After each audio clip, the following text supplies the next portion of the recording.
लौटकर घर आ गई हूँ मैं। तो चलिए आज फिर से सैर कराती हूँ बगीचे की, दिखाती हूँ कि लौटने पर किस हाल में मिला बगीचा। और कुछ काम की बातें तो करूँगी ही, साथ ही कुछ हार्वेस्टिंग भी दिखाऊँगी। और बात करेंगे इस विषय पर कि अगर हम गार्डनिंग करते हैं, ख़ास करके छत पे, और ऐसे में बाहर जाना पड़ता है तो कौन कौन सी समस्याओं का सामना करना पड़ता है। नमस्कार मित्रों, मैं ममता वाजपेयी भोपाल से। मेरी हरी भरी छत पर आपका स्वागत है। लीजिए मैं फिर हाजिर हूँ नए वीडियो और नई जानकारी के साथ। आप देख रहे हैं इंडियन टेरेस गार्डनिंग आर्ट। तो लौटने पर बगीचा तो अच्छा मिला है, ऐसे कुछ भी निराशाजनक नहीं है। जो पौध लगा कर गई थी, फूल गोभी, पत्ता गोभी, ब्रोकली, इनमें अच्छी ग्रोथ है और चुकंदर भी लगा है। साथ में देखिए ये भाजी भी हो गई है, चौलाई। जो मेरी मिट्टी में इसके बीज है ना, तो हम कुछ भी बोते हैं तो उस मिट्टी में ये उगी होगी। मैं गई थी तब उगी होगी, लेकिन मैं शायद निकालना भूल गई, तब छोटी थी। और एक हफ्ते में अब ये बिल्कुल खाने लायक हो गई। तो आज हम चौलाई की भाजी उखाड़ लेंगे, काट के नहीं लेंगे। काटने पर क्या होगा कि इसकी जड़ रहेगी नीचे, ये फिर से हरी भरी हो जाएगी और ऐसा करने से गोभी की ग्रोथ प्रभावित होगी, वो फिर उतने हेल्दी नहीं होंगे। कहीं कहीं तो इतनी बढ़ गई है चौलाई कि उसने गोभी को पूरा ढक लिया है। अब अगर मैं यहाँ होती तो और पहले ही उखाड़ लिया होता।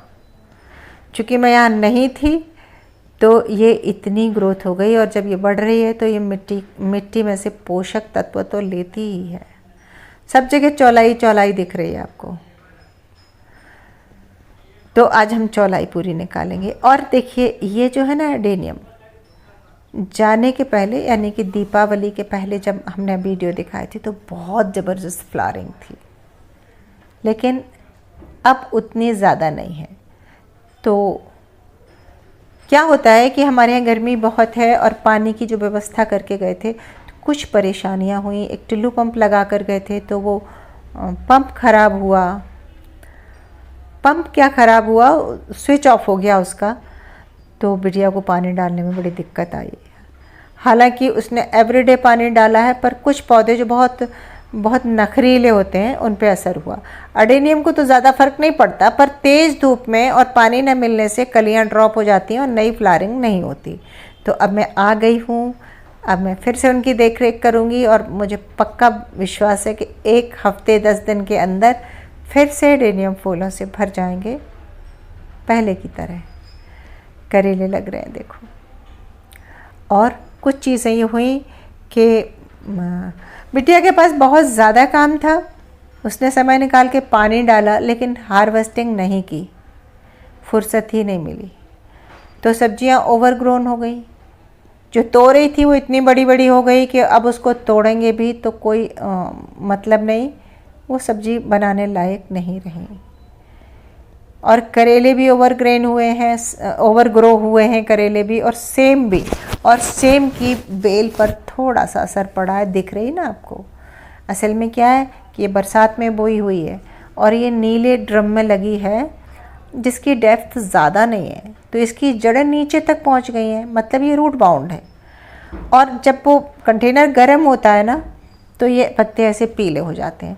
मैं क्या करती थी कि उस ड्रम में स्पेशली दोनों टाइम पानी डालती थी, उसकी मिट्टी बहुत ड्राई नहीं होने देती थी, और उस पर मैंने ऊपर से मल्चिंग भी करी है ताकि मिट्टी ऊपर से भी गर्म ना हो, नीचे से भी ठंडक रहे। तो बेल अच्छी चल रही थी। अभी किसी दिन ये हुआ ऐसा कि पानी कम गया या जो भी कुछ हुआ, खैर अब तो हम क्या करेंगे, इस तोरई का क्या करेंगे। 10-12 तोरई हैं बड़ी मोटी मोटी, सो निकाल लेंगे। और अब हमने सोचा इस तोरई की बेल को भी निकाल देते हैं। ये अब बहुत पुरानी बेल हो गई। अब जो बच्चे आ रहे हैं, जो तोरई लग रही हैं बड़ी छोटे छोटे साइज की लग रही हैं, तो इससे बेहतर है हम कंटेनर खाली कर लेते हैं। करेले की तो ये पहली हार्वेस्टिंग है, ये सेकंड शिफ्ट के करेले हैं, तो देख रेख सबको चाहिए। हम जब भी छोड़ कर जाते हैं और हम लाख व्यवस्था करके जाएं, लेकिन हम जिसको ये सौंप कर जाते हैं वो हमारी तरह माली नहीं होता, उसे नहीं पता होता इन पौधों का स्वभाव। वो पानी भर डाल देते हैं बस, बाकी का जो भी मैनेजमेंट होता है वो हम ही कर सकते हैं, और हमारे न होने का पूरा पूरा असर पौधों पर दिखता है। तो यदि मैं कहूँ कि लौटने पर मुझे कैसा मिला बगीचा, तो मैं कह सकती हूँ थोड़ा सा उदास है बगीचा, और मुझे उदास मिला है, और अब मैं इसको फिर से मुस्कुराता हुआ कर लूँगी। अब मेरे पास बहुत सारा काम है, 2-3 दिन तो बहुत ज़्यादा काम रहेगा, और मैं फिर से पूरा झाड़ पोंछ के फिर से सजाकर आपको एक नया ओवरव्यू दूंगी, और उस ओवरव्यू में बगीचा बहुत खूबसूरत दिखाने की कोशिश करूंगी। आज तो मैंने ये ज़रूरी समझा दिखाना कि देखो झाड़ू नहीं लगी है छत पर इतने दिनों से, सूखे पत्ते पड़े हैं, तो कैसा लग रहा है। और ये देखो चौलाई, अगर मैं होती तो मैंने इसको और पहले उखाड़ लिया होता। ये भी ओवरग्रोन हुई है हर चीज़, लेकिन मुझे ये पता था पहले से कि मैं अगर बाहर जाऊंगी, अब बगीचा छोड़कर बाहर जाएंगे तो ये तो होना ही है।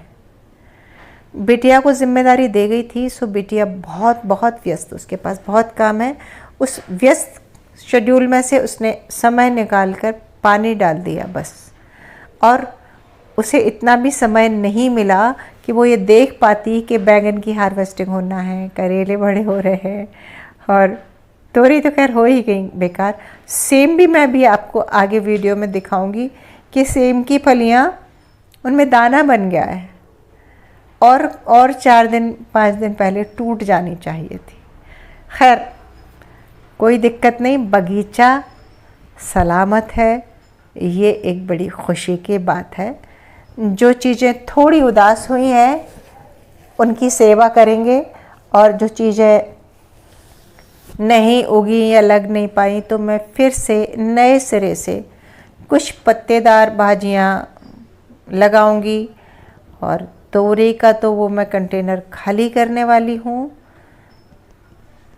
क्योंकि तोरी खा खा के बोर भी हो गए हैं, तो उसको हटा देते हैं, और उस मिट्टी को थोड़ा सा हमेशा की तरह धूप दिखाऊंगी।